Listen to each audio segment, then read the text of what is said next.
Hello दोस्तों, कैसे हैं आप सब? केम छो? आप सभी का स्वागत करती हूँ दोस्तों। आज हम बात करेंगे जो नशे के सौदागर हैं, जो लोग नशा करते हैं, जो रेप पार्टीज़ होती हैं जिसमें बहुत सारे जो यूथ हैं, जो जवान बच्चे हैं, वो नशा करके अपनी कहते हैं ना ज़िंदगी को गलत दिशा में ले जाते हैं, गलत बातों में फंस जाते हैं, उलझ जाते हैं। कई बार नादानियों में फंस के होता है, कई बार दोस्ती यारी में इंसान एक दूसरे के साथ निकल जाता है, और कई बार ऐसा होता है कि पता भी नहीं होता है कि हम जा कहाँ रहे, हम किस मोड़ से मुड़ के कई दिशा में हम भटक के हमारी मंजिल से खो जाते हैं।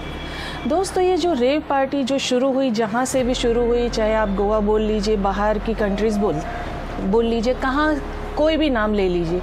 जो गलत चीज़ होती है वो गलत ही होती है। अब जैसे हम आज बात करते हैं, जो बहुत बड़े यूट्यूबर है जो एल्विश यादव की बात करते हैं कि वो इस चक्कर में जैसे उनका नाम आया है, जिस तरीके से उनका नाम लिया जा रहा है कि वो बाहर की कंट्री की लड़कियों के साथ वो पकड़े गए हैं, नोएडा सेक्टर में पकड़े गए हैं, और उनको ये इल्ज़ाम लगाया गया है पुलिस के द्वारा कि ये रेव पार्टी में उन्होंने जो स्नेक का नशा जो कहते हैं, जिन लोगों को कहते हैं ना, बहुत सारी चीज़ों का नशा ख़त्म हो जाता है जीवन में से, चाहे वो किसी भी प्रकार का आप नशा ले लीजिए। नशे में तो बहुत सारे उदाहरण होते हैं, अभी उस उदाहरणों का तो क्या नाम ही ले हम।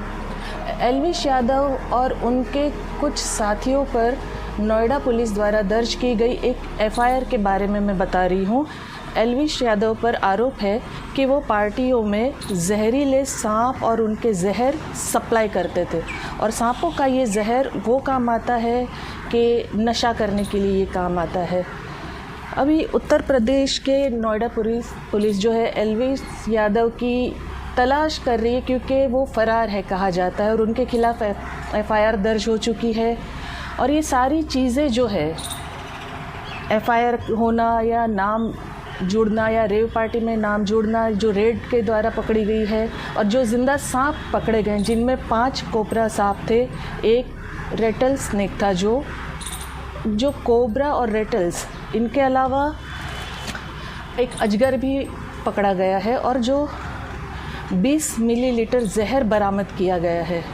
और ये सांप, उनका जहर रेव पार्टी में नशे के तौर पे इस्तेमाल होने वाला था, जिसमें 5 लोगों को गिरफ्तार किया गया है, और इस मामले में मशहूर यूट्यूबर एल्विश यादव को भी एफआईआर की गई है और आरोपी बना गया है। हालांकि इस बात में समझ पाना बहुत मुश्किल है, एल्विश यादव का नाम कैसे आया और इसकी भूमिका क्या है, ये हम नहीं जानते हैं। एल्विश ने खुद एक वीडियो यूट्यूब पे डाला है कि उन्हें फंसाया जा रहा है, उनका इस मामले में कोई हाथ नहीं है, इनका कोई लेना देना नहीं है। और ये सारी चीज़ों में जो जानवरों के अधिकारों के हिसाब से एलजीओ से जुड़ा हुआ है, पीपल फॉर एनिमल्स, PFA, ये एनजीओ जो है बीजेपी की सांसद पूर्व मंत्री मेनका गांधी का एनजीओ है, जिसने नोएडा पुलिस ने सूचना दी गई थी कि ये यहाँ पर रेव पार्टी हो रही है। इस पार्टी में ज़िंदा सांप और उनके जहर को नशे के इस्तेमाल के लिए लाया गया है और इसे बेचा गया है। इस एनजीओ का आरोप है कि उनको ये कुछ दिन पहले खबर मिली कि एल्विश यादव रेव पार्टी में नशे के लिए ज़िंदा सांपों को और जहरों को सप्लाई करते हैं। अब इस सूचना पर एनजीओ के कर्मचारियों ने एल्विश यादव के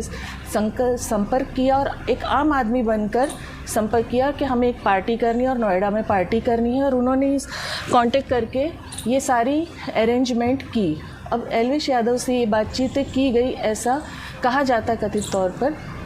एजेंट का नाम उन्होंने बताया, कहते मोबाइल नंबर दिया, और इससे मेरा नाम लेकर आप बात कीजिए, ऐसा एल्विश ने कहा उस कर्मचारी से, और सांप भी मिल जाएगा और जहर भी मिल जाएगा। इस एनजीओ के जो कर्मचारी एल्विश यादव का नाम लेके बात की, उस व्यक्ति को, उस लड़के को पार्टी में आने के लिए सारा इंतज़ाम करने के लिए तैयार हो गया, और उसने कहा कि आप जहाँ कहे मैं वहाँ सांप लेकर और जहर लेकर आ जाऊँगा। और तब नोएडा के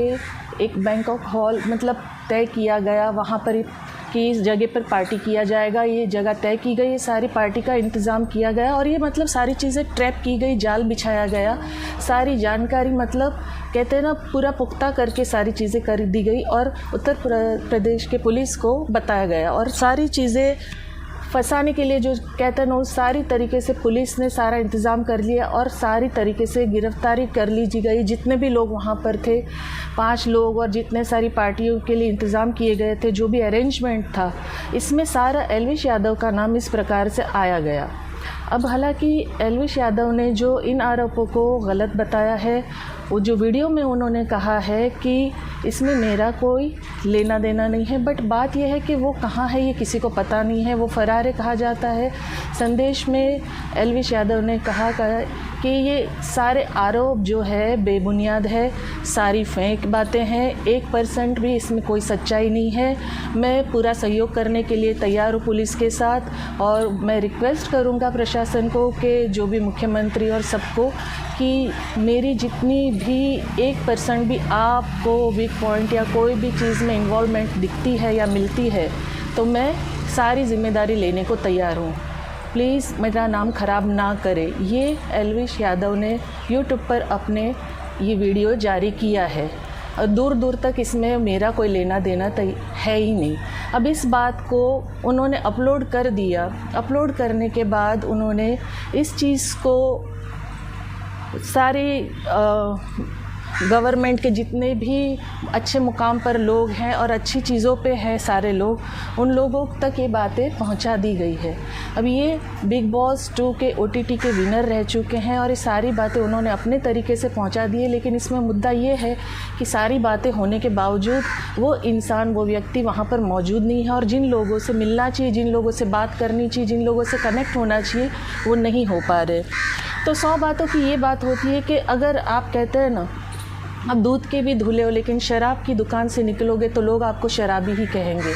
बात यही हो जाती है कि आप किसके साथ जुड़े हो, आपकी संगति किसके साथ है। और सबसे मेजर बात जो मुझे इसमें समझ में आती है, या मैं समझती हूँ कि जब भी आपका नाम होता है, आप एक चर्चित विभाग में होते हो या आप किसी भी ऐसे बड़ी पोजीशन में होते, बड़े नाम में होते, जहाँ लोग आपको फॉलो करते हैं, जहाँ लोग आपको कहते हैं ना, देखते हैं, आपकी बातों को सुनते हैं, आपके साथ जुड़े रहना चाहते हैं, आपकी तरह बनना चाहते हैं या आपकी कॉपी करना चाहते हैं, तो ये एक बहुत बड़ी जिम्मेदारी आपके ऊपर आ जाती है। तो आपको हर एक कदम कहते हैं ना, फूंक फूंक के रखना चाहिए। देखिए, कामयाबी पाने के लिए जितनी जद्दोजहद या जितनी मुसीबतों का सामना करना पड़ता है या जितना भी कष्ट लेना पड़ता है, उससे भी ज़्यादा डबल मुझे ऐसा महसूस होता है कि उस पोजीशन को बनाए रखना, उस जगह पे कायम रहना, वो बहुत ज़्यादा टफ होता है। क्यों? क्योंकि जब भी कोई बड़ी जिम्मेदारी आपके ऊपर आती है, तो बड़ी जिम्मेदारी आपको एक और जिम्मेदार इंसान बना के जाती है कि आपकी वजह से कोई ऐसी गलती ना हो, या आपको देख के जो लोग आपको फॉलो करते, जो लोग आपको पसंद करते,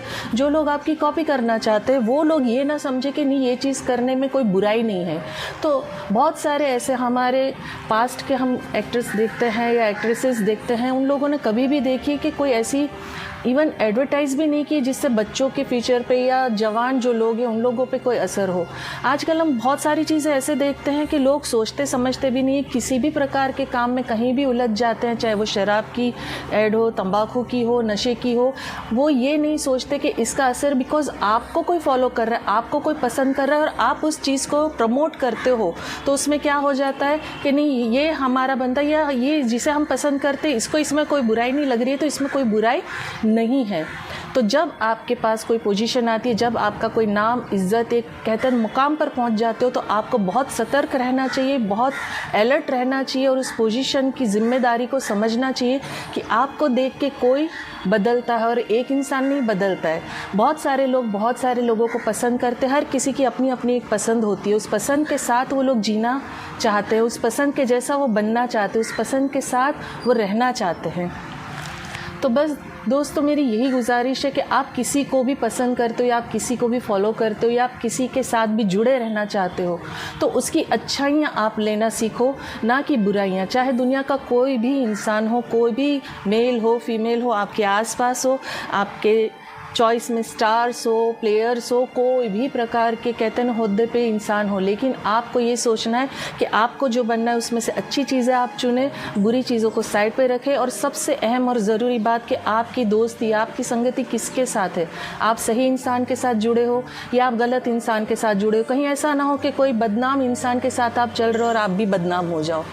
तो बहुत सारी चीज़ों में आपको अपने आप को सेफ़ रखना, अपनी पोजीशन, अपनी ज़िम्मेदारी को समझना बहुत ज़रूरी है और बहुत सारी चीज़ों में सतर्कता बहुत ज़रूरी है। और जितनी चीज़ें आप अच्छे से सॉर्ट आउट करोगे अपने जीवन में, उतना ही सीधा सादा सरल जीवन आपका रहेगा दोस्तों।